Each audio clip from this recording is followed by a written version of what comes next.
saktong higayon. Ulat ko sa gitakdang panahon,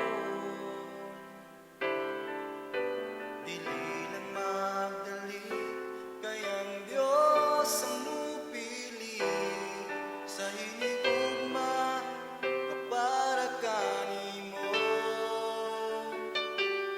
Andam siyang muhatag sa gitinguha mo,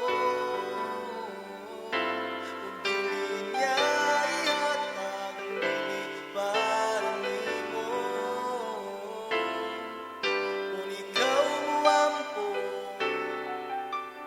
magpaabot, kini ang ihatag kanimo.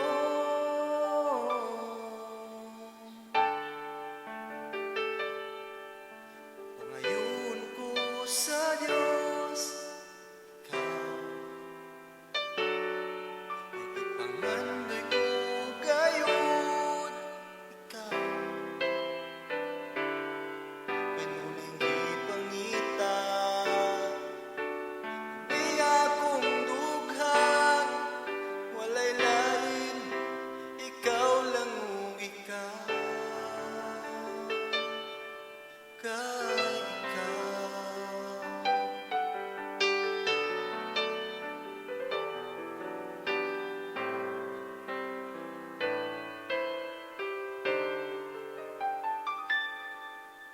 Buhaton ko ang insaktong desisyon, nga ang Diyos ang una kong ahigugmaon.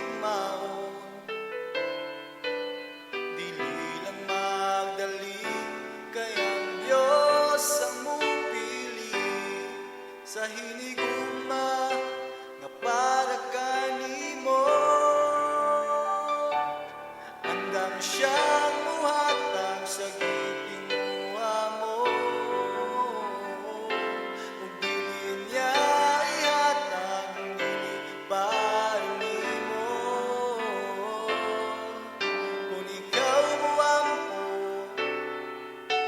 ug magpaabot, kini ang ihatag kanimo.